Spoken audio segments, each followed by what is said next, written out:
ঘটা করে ভোট আয়োজন হলেও ভোটার উপস্থিতি নেই উপজেলা নির্বাচনে। প্রথম 2 ধাপে দিনভর ভোটার শূন্য ছিল বেশ কিছু এলাকা। সারা দেশে ভোটারের গড় উপস্থিতিও 40-এর ঘরে। নির্বাচন বিশ্লেষকদের মত, জাতীয় নির্বাচনের প্রভাব ও অংশগ্রহণমূলক না হওয়ায় আগ্রহ কমেছে ভোটারদের। স্থানীয় সরকারের গতি ঠিক রাখতে নির্বাচনে আস্থার পরিবেশ তৈরিতে ইসির প্রতি আহ্বান তাদের। শেষ হয়েছে প্রথম 2 ধাপের উপজেলা নির্বাচন। দ্বিতীয় ধাপে সাজেক দুর্ঘটনা ছাড়া বড় সহিংসতার খবর নেই বড় কোনো অনিয়মের অভিযোগও। তারপরও আত্মতৃপ্তির ঢেকুর তুলতে পারছেন না নির্বাচন সংশ্লিষ্টরা।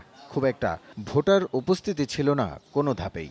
একটা আনন্দ, একটা ইমেজ, আমি ন্যাশনাল পলিটিক্স একজন ভাইস চেয়ারম্যানকে, মহিলা ভাইস চেয়ারম্যানকে ভোট দেবো, সেই উৎসবটা মানুষের মধ্যে থেকে হারিয়ে গেছে কেন জানো। অন্যান্য আনুষঙ্গিক কিছু দল আছে, তারাও তো অংশগ্রহণ করেনি। বিষয়টা এরকমই দাঁড়িয়েছে। স্থানীয় সরকার নির্বাচন নিয়ে ভোটারদের আগ্রহ বরাবরই বেশি।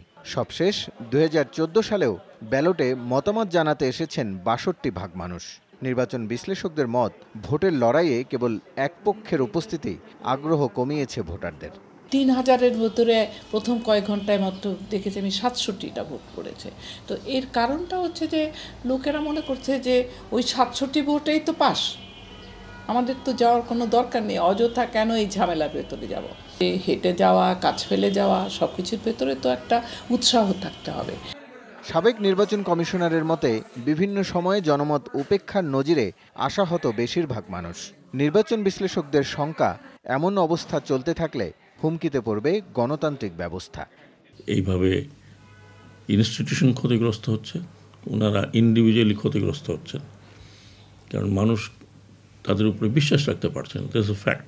নির্বাচন কমিশনকে বিশ্বাসযোগ্যতার জায়গায় যেতে হবে। দ্বিতীয়ত হচ্ছে বুথ ক্যাপচার যাতে না হয়।